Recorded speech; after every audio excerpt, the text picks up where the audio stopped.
In today's video, we're diving into the much-anticipated Nikon ZFR and exploring whether it could be the retro-inspired camera we've all been eagerly waiting for. If you've been following Nikon's moves, you know they've already captured hearts with the ZF, a stunning fusion of vintage design and modern tech. But what's next? With rumors swirling around, including a 60-megapixel sensor, retro design elements, and enhanced features, the ZFR has created quite the buzz in the photography community. Revisiting the Nikon ZF, a glimpse of what's to come before.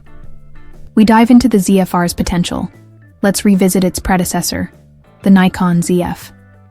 The ZF turned heads with its film camera-inspired look, while offering the performance benefits of a mirrorless system. It quickly gained popularity among photographers who adored the nostalgic, classic feel paired with modern digital conveniences. However, like any camera, it had its flaws. One notable issue was its grip. While its sleek design was a visual delight, it wasn't the most comfortable to hold, especially for extended shooting sessions. Many users resorted to third-party grips to improve ergonomics. Additionally, the ZF's burst rate was capped at 10 frames per second, which was fine for still photographers but not ideal for action or sports shooters. With the ZFR, Nikon has a chance to refine these aspects, potentially addressing the grip issue and offering improved burst speed to make the camera more versatile. So, what can we expect in terms of specs? Let's take a closer look.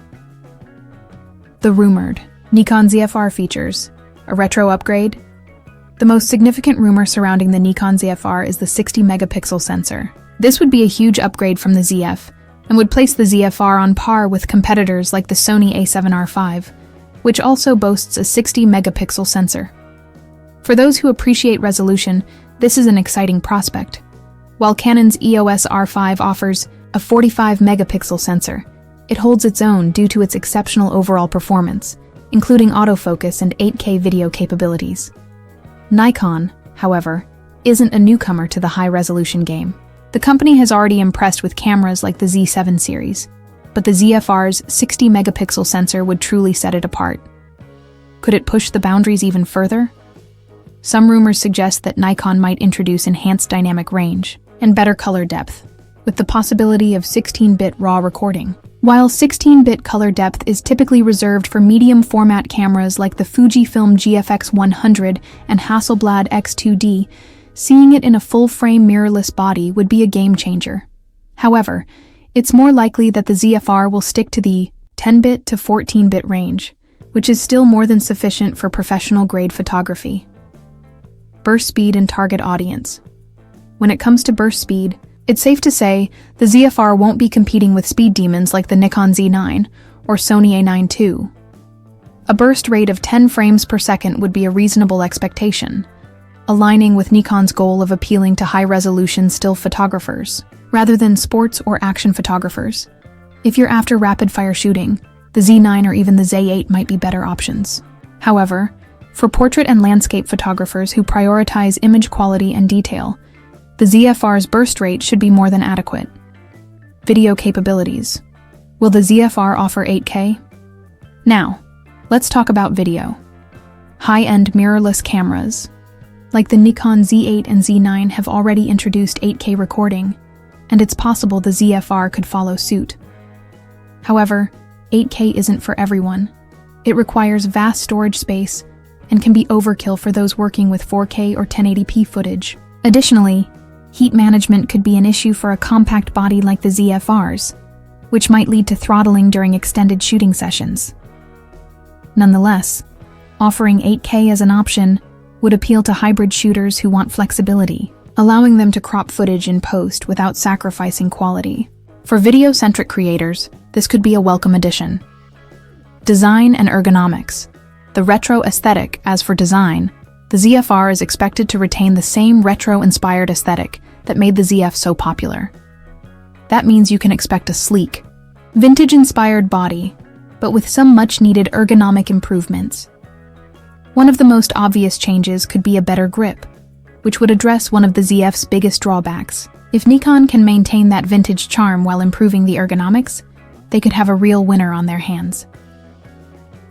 Another feature that photographers loved about the ZF was its tactile physical dials for settings like ISO, shutter speed, and exposure compensation.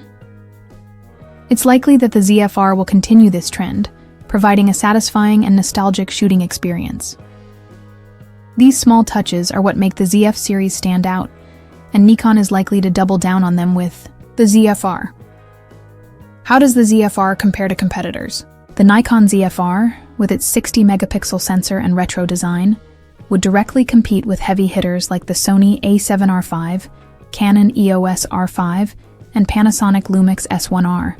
The Sony A7R5 offers a similar 60-megapixel sensor, along with top-tier autofocus, while the Canon EOS R5 stands out with its stellar autofocus and 8K video recording capabilities. Meanwhile, the Panasonic Lumix S1R, with its 47-megapixel sensor, excels at still image quality, but doesn't quite match the video capabilities of the other two. Where does the ZFR fit into all of this? If Nikon keeps the retro design and 60-megapixel sensor, the ZFR could appeal to photographers who value both aesthetics and high resolution.